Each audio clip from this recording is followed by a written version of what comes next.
விட்டல விட்டல பாண்டுரங்கா விட்டல விட்டல விட்டல பாண்டுரங்கா விட்டல விட்டல விட்டல பாண்டுரங்கா விட்டல விட்டல விட்டல பாண்டுரங்கா. மதுர பக்தியில தான் பாக்கி எல்லா பக்தியும் அந்தர்கதமாகும். சக்கிய பக்தியோ தாசிய பக்தியோ அப்புறம் அந்தர்யாமியாக நினைக்கிறதோ வாத்சல்ய பக்தியோ எல்லாம் இந்த மதுர பக்திக்கு உள்ள அடக்கம். அது அப்பேற்பட்ட சீதாதேவியினுடைய அந்த விரகம் எப்படி தெரிஞ்சதுன்னா லங்கையினால தான் தெரிஞ்சது. ராவணன் தூக்கின்னு போனதுனால தெரிஞ்சது. ஆஞ்சநேய சுவாமி சீதாதேவியை பார்க்கிறார். சீதை எப்படி இருக்கா அப்படின்னா தத்தோ மலின சம்பீதம் 10 மாதம் ஆச்சான் சாப்பிட்டு, 10 மாதம் ஆறுது ஸ்நானம் பண்ணி, 10 மாதம் ஆறுது வேற படவை மாற்றிண்டு, 10 மாதம் ஆறுது அலங்காரம் பண்ணிண்டு.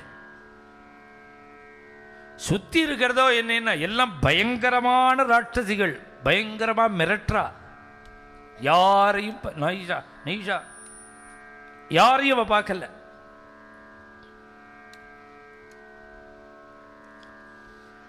பூத்து பழங்கள்லாம் குலுங்கிறது, பழங்கள் இருக்கு, புஷ்பங்கள் இருக்கு, அதையும் பார்க்கல. நைஷா பஷ்யது ராட்சஸ்யா நேமான் புஷ்ப பலத்ருமான். அவளை சுத்தி இவ்வளவு இருக்க அவ யாரை பார்த்துட்டு இருந்தா அப்படின்னா ஏகஸ்த ஹிருதயானூனும் ராமமேவானு பஷ்யது. அவள் ராமனை மாத்திரம்தான் பார்த்தாளா எங்க லங்கையிலேயே. இந்த சீதாதேவியை பார்த்துட்டு ஆஞ்சநேய சுவாமி தன் அபிப்பிராயத்தை சொல்றார். சீதையினுடைய விரகத்தை பார்த்துட்டு ஹனுமார் தன் அபிப்பிராயத்தை சொல்றார். ராமரை எல்லாரும் என்ன சொல்றா தெரியுமா? ராமஹா கருணவேதீச்ச. ராமர் போல ஒரு கருணாமூர்த்தி கிடையாதுன்னு எல்லாரும் சொல்றா.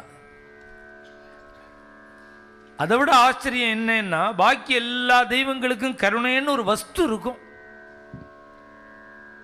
ராமருக்கு என்ன கருணைன்னு ஒரு வஸ்து, காஃபிக்கு சக்கரை போடுற மாதிரி.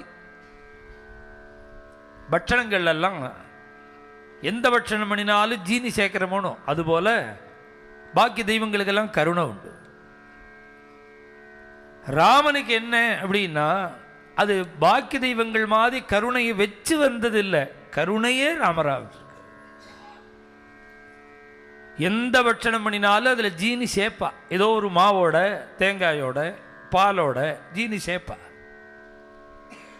தஞ்சாவூரில் ஒரு சம்பிரதாயம் உண்டு. அங்கே ஒரு பட்சணம் பண்ணுவா. துளசி மாடம், அப்புறம் பருப்பு தேங்காய், இது யானை குதிரை இது மாதிரிலாம் அச்சு இருக்கும், சீல் அச்சு. அது அந்த பட்சணம் என்னன்னா அது முழுக்கவே ஜீனி. அது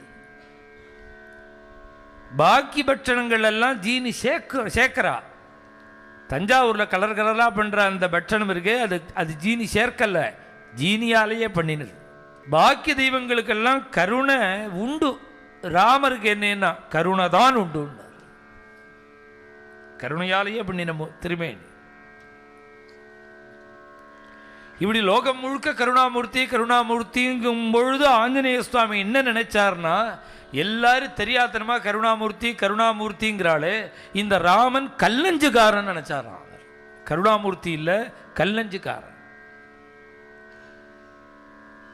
ஏன்னா இப்பேற்பட்ட சீதையை விட்டு பிரிஞ்சு இன்னும் உயிரோட இருக்கானேங்கிறார். இப்படி பிரேமையோட இருக்கிற சீதையை விட்டு, உயிரையே வச்சிருக்கிற சீதையை விட்டு அவனால என்னமா உயிரோடு இருக்க முடியுது? இதுலேருந்து என்ன தெரியுதுன்னா இந்த ராமர் கருணாமூர்த்தி இல்ல, கல்லஞ்சுக்காரன். அப்படி இருந்தாதான் உயிரோடு இருக்க முடியும்.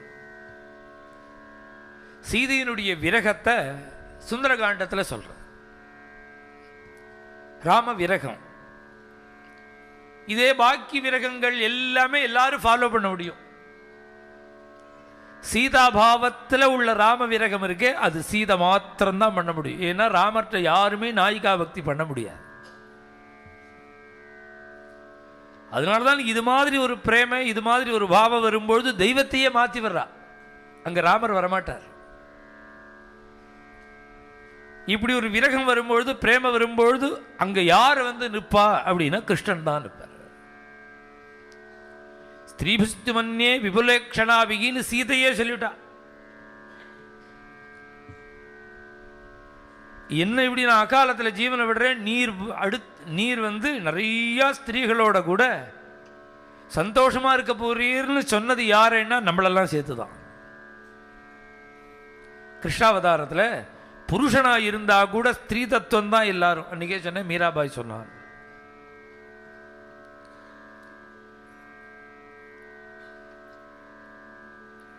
அதனாலதான் மகாபிரபு ராதா விரகத்தில் தான் இருந்தார்.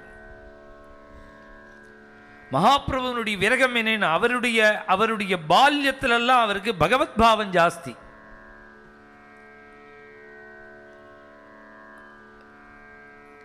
அவர் மகாபிரபுவா இருந்துருந்தாலும் அப்பப்ப அவருக்கு கிருஷ்ணபாவம் வந்துடும். தான் பரமாத்மாங்கிற பாவம் வந்துடும். பாவம்னா எல்லாரும் நினைச்சுக்கிற மாதிரி இல்லை, அது மாதிரி காரியம் பண்ணுவர். பகவத் பாவம் வந்தா பகவானாவே இருப்பார், கிருஷ்ணனாவே இருப்பார். கிருஷ்ணனாவே தரிசனம் கொடுத்துருக்க. ஒன்றும் தெரியாதது போல உட்கார்ந்துண்டு இந்த ராய் ராமானந்தரை பார்த்து, எனக்கு பக்தி ரசமே தெரியாது, எனக்கு ஒண்ணுமே தெரியாது, பக்தியை பத்தி சொல்லுங்கோங்கிறார். அவர் சாதாரண நிலையிலேருந்து ஆரம்பிச்சு 7 நாட்கள் நடந்த சம்பாஷணம் கடைசியில பூர்ணத்தில் முடிக்கும் பொழுது பிரேமையில முடிக்கிறார். பிரேமையில அவர் முடிக்கும் பொழுது, இந்த மதுர ரசத்தில் வந்து முடியும் பொழுது இந்த நாயிகா பக்தி தான் சிறந்தது. அதோட சரி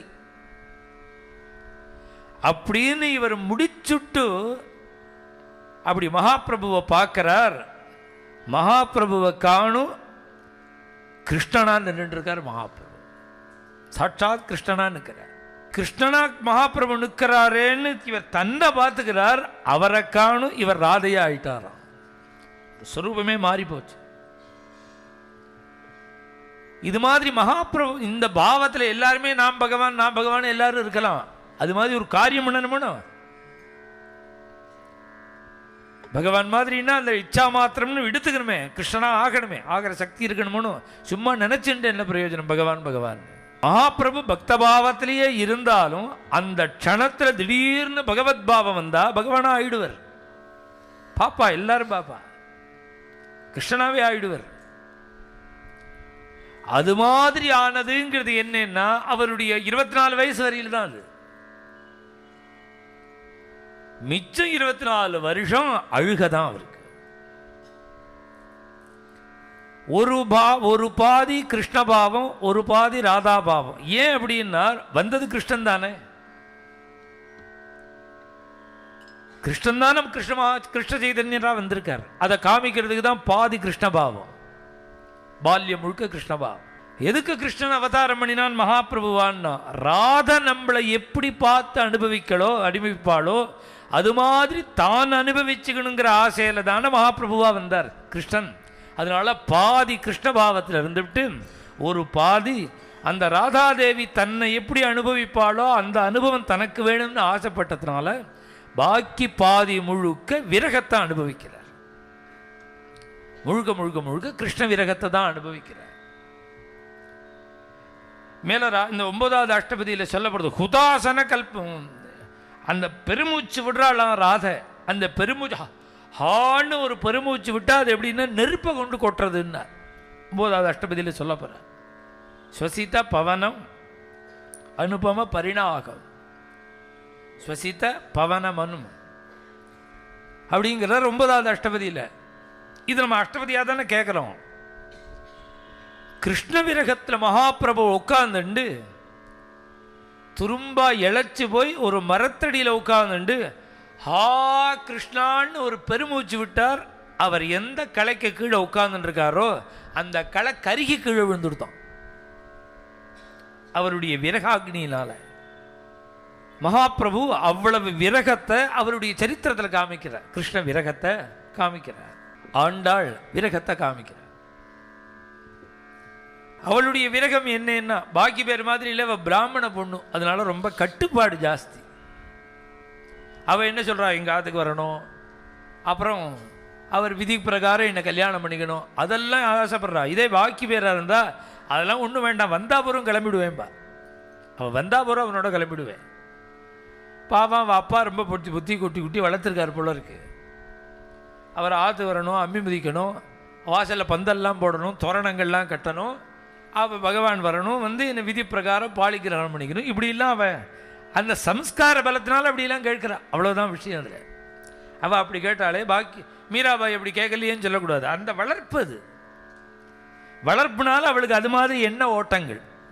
ஆண்டாளுக்கு ஜனாபாய் நாமதேவரோட வளர்ப்பு பொண்ணு தான் ஜனாபாய். அவளுக்கு என்னன்னா பிரேம பக்தி தான் பாண்டுரங்கன்ட்டு. அவளுடைய பிரேம பக்தியினுடைய அந்த ரசம் என்னாச்சு, அதை எப்படி பகவான் அங்கீகரிச்சான்னா, அவளுக்கு கிருப பண்ணி தரிசனம் கொடுத்து அனுக்கிரகம் பண்ணிட்டு போகும்பொழுது தன் பீதாம்பரத்தை கீழே போட்டுட்டு அவன் மேலாக்க தோல்ல போட்டுன்னு போயிட்டான். பிராதர்நீல நிச்சோள மச்சுதமுர சம்பீத பீதாம்சுகம் ராதாயாவான்னு மேலே அஷ்டவிதியில் சொல்ல போறார் பினி ஸ்லோகத்தில். இது ராதைக்கு இல்லை, ராதைக்கு மாத்திரம் இல்லை, ஜனாபாய்க்கு அதான். பீதாம்பரத்தை போட்டார், அவளுடைய மேலாக்க தோல்ல போட்டுன்னு போயிட்டார். இது தெரியுமா நாமதேவருக்கு? எப்படி நினைச்சார் அப்படின்னார், ஜனகன் எப்படி சீதையை கன்னிகாதானம் பண்ணிவிட்டு ராமனு சீதையும் சந்தோஷமா இருக்கிறத பார்த்து ஆனந்தப்பட்டானோ அது மாதிரி ஆனந்தப்பட்டார் நாமதேவர். ஜனாபாயினுடைய பிரேம பக்தியை பார்த்துட்டு அப்படி சந்தோஷப்பட்டார் நாமதேவர்னு அவருடைய சரித்திரத்தில் சொல்ற. இந்த விரகம் வந்தா எப்படி அவ கெஞ்சரா. சுந்தர ஸ்மித நிரீக்ஷண தீவிரகாம தப்தாத்மனாம் புருஷபூஷண தேகி தாஸ்யம். நீ பிறந்ததுலேருந்து உங்காத்த விட்டு நாங்க நகரவே இல்லையேன்னு அவன். ஸ்ரீபதி மிக நந்த கோப கிருஹே பரமகதம். இதான் முதல். கோபிகைகள்லாம் கிருஷ்ணர் பிறந்த உடனே வந்து பார்க்கிறது. எல்லாரும் அந்யோன்யம் ரஜனாரியா நந்தபுர நந்தஸ்ய அந்தப்புரே சிசும் திருஷ்டுவா நாராயண தீர்த்தர் சொல்றார். அன்னைக்கு வந்தது இன்னி வரையில் நாங்க ஆத்துக்கே போகலன்னாவே. ஆத்துக்கு போகலன்னா என்ன அர்த்தம்? உடம்பு போச்சு, மனசு போகல. சித்தம் சுகேன பவதா அபகிருதம் கிருஹேஷு. எங்களுடைய மனோபாவம் தெரியாதபடிக்கு நீ ஆத்துக்கு போன்னு வேற விரட்டுற எங்களை. நாங்க என்ன நாங்களாவா வந்தோம்? நாங்களா வரல. அபகிருதம் சித்தம் சுகேன பவதா அபகிருதம். குடும்பத்தை விட்டு மனசை திருப்ப முடியுமா? எங்கேயாவது ஆத்துக்காரரை மறக்க முடியுமா? சம்சாரத்தை மறக்க முடியுமா? குழந்தைகளை மறக்க முடியுமா? வீடு வாசலை மறக்க முடியுமா? சொத்து சுதந்திரத்தை மறக்க முடியுமா? புடவை நகையை மறக்க முடியுமா? ப்ராப்பர்ட்டியை மறக்க முடியுமா? மறந்தேன்னு சொன்னாலும் மறக்க முடியாது.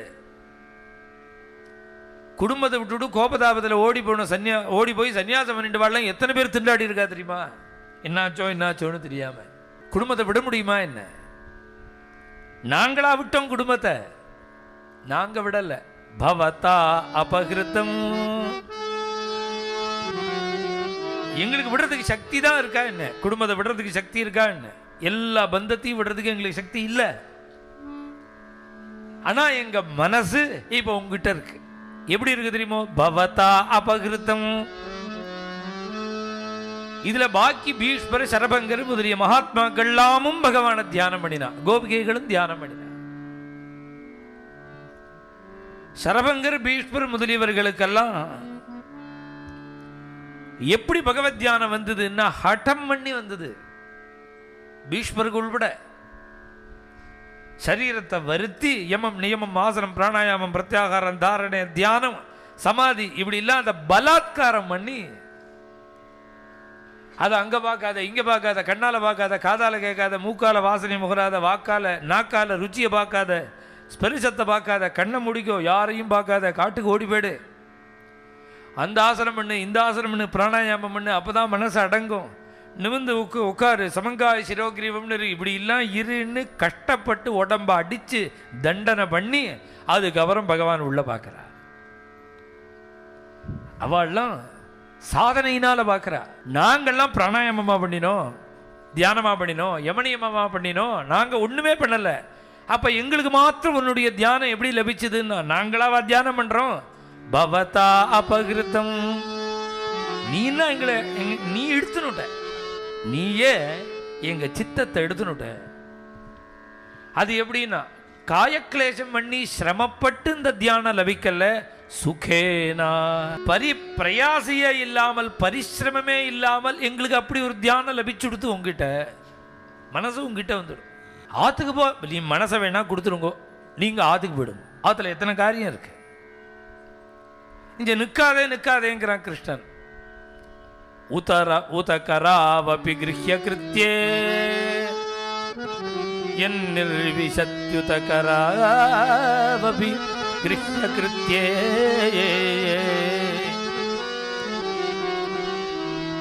ஆற்றுக்கு போங்கிறியா? ஆற்றுக்கு போய் என்ன பண்ணணும்? காரியம் இருக்கு பாருங்கிற. எங்கள் கைகள்லாம் வேலை செய்யாதே ஆற்றுக்கு போனா. கராவபி கிருஹ்ய கிருத்யே, அங்கே போய் காரியம் பண்ணுறதுக்கு தானே போகணும். எங்கள் கை வேலை செய்யாது. ஏன் வேலை செய்யாதுன்னா, இந்திரியங்களோட மனசு சம்பந்தப்பட்டாதான் வேலை செய்யும். மனசை நாங்கள் இங்கே விட்டுட்டு அங்கே போனால் என்னமா உடம்பு வேலை செய்யும், இந்திரியங்கள்லாம் வேலை செய்யாது. ஏன்னா முழிச்சுன்னு இருக்கோம், பார்க்குறோம், கேட்குறோம், பாடுறோம், உட்காந்துட்டு இருக்கோம், எழுந்துக்கிறோம், எல்லா காரியமும் பண்ணுறோம். தூங்கும்போது கண்ணு தெரியுறதா? காதுகிட்ட பாட்டை வச்சா தெரியுறதா? நாக்கில் சர்க்கரையை போட்டால் தெரியுறதா? யாராவது தொட்டா கூட தெரியுறதா? ஏன் தெரியல அப்படின்னா, மனசு தூங்கிறது, அதனால இந்திரியங்கள் வேலை செய்ய மாட்டேங்கிறது. மனசு இந்திரியங்களை விட்டு பிரிஞ்சு கொடுத்தோம்னா அதன் பிறகு இந்திரியங்கள் வேலை செய்யாது. எங்கள் மனசை நான் உங்ககிட்ட வச்சுட்டு நீ எடுத்துனுட்டையே, நாங்கள் ஆற்றுக்கு போனால் எங்கள் கையெல்லாம் எப்படி வேலை செய்யும்? கராவபி கிருஹ்ய கிருத்யே, நீ வேலை செய்யாட்டாலும் பரவாயில்ல, நீங்க நின்று என் பேரை கெடுக்காதீங்க, ஆற்றுக்கு போங்க, என்னை திரும்பி போ, வீட்டுக்கு போன்னு விரட்டுறையே. பாதவு பதம் ந சலதா தவ பாதமூலாத்து, நீ போன்னு சொன்னையேங்கிறதுக்காக போலாமோன்னு நாங்கள் நினைச்சா கூட எங்களுடைய கால்கள் உன் திருவடியை விட்டு நகர மாட்டேங்கிறது. பாதவு பதம் நச்சலதா தவ பாதமூலாத்து யாம கதம். எப்படி நாங்க போவோம்? எங்களால போக முடியாது. நாங்க இப்படி எல்லாம் வந்தது எதுக்காக தெரியுமோ? தொத் சுந்தர ஸ்மித நிரீக்ஷண தீவிர காம தப்தாத்மனாம். வேற ஒண்ணும் வேண்டாங்கிற அவ, எங்களுக்கு எதுவுமே தேவையில்லை, உன்னை பார்த்துட்டு இருந்தா போதும். தொத் சுந்தர ஸ்மித, அழகான புன்சிரிப்பு, நிரீக்ஷண, அழகான கட்டாட்சம், பார்வை ஒன்றே போதுமே. மோமுஜூப்பரான்னார் ஒரு பக்தர், அந்த முகத்தை காட்டு, அந்த கட்டாட்சத்தை காட்டுனாரு. அதுபோல சொல்றாள், சுந்தர ஸ்மித நிரீக்ஷண, அதை பார்க்கறதுக்கு, அழகான உன்னுடைய திருமுகத்தை பார்க்கறதுக்கு நிரீக்ஷண தீவிர காம தப்தாத்மனாம், அவ்வளவு ஒரு வேட்கை எங்களுக்கு இருக்கு. அப்படி இருக்கிற எங்களை நீ போங்கிறைய போ சொல்லலாமா? புருஷபூஷண தேகிதாஸ்யம். இங்க உடனே பிருந்தாவன பக்தியில விரஜத்துல தாஸ்ய பக்தியே கிடையாது. அந்த அந்தரியாமையா நினைக்கிறதோ தாஸ்ய பக்தியோ கிடையவே கிடையாது. அங்க என்ன வாத்சல்ய பக்தி, சக்கிய பக்தி, நாயிகா பக்தி. ஆனா இங்க ஸ்பஷ்டமா சுகாச்சாரியாலே சொல்றார், பிரணய கீதத்தில் சொல்லும்பொழுது தாஸ்யம் எனக்கு சியாமசுந்தரா ஹே தாஸ்யகான்னு வேற சொல்றார் வஸ்திராபகரண காலத்தில் சொல்லும்பொழுது. அப்ப தாஸ்யகான்னா என்ன அர்த்தம்னா, நீ சுவாமி நான் வேலைக்காரன்னு அர்த்தம் இல்லை. நாங்க எதுக்கு வந்திருக்கோம்னா உனக்கு சிசுரூஷ பண்ணதான் வந்திருக்கோம், நீ சுவாமின்னுலாம் கிடையாது. சுவாமி தாஸ் இந்த துகாராம் மகாராஜனுடைய அபங்கத்திலெல்லாம் அவர் பிரார்த்தனை பண்ணுவார். அவரை சுவாமியா தெய்வமா நினைச்சு தன்னை தாசனா, அந்த பாவம் இல்லைங்க, சுவாமி தாச பாவம் இல்லை, கிங்கரிகள். ஏன் அப்படின்னா உன்னோட துணியை துவச்சி உணர்த்துறது, உனக்கு சேவை பண்ணுறது, உனக்கு உள்ள காரியங்களெல்லாம் நாங்கள் செய்யறது, இதை விட எங்களுக்கு என்ன ஜோலி? இதெல்லாம் எதுக்குன்னா உங்ககிட்ட வச்ச பிரேமை தான் இதெல்லாம்.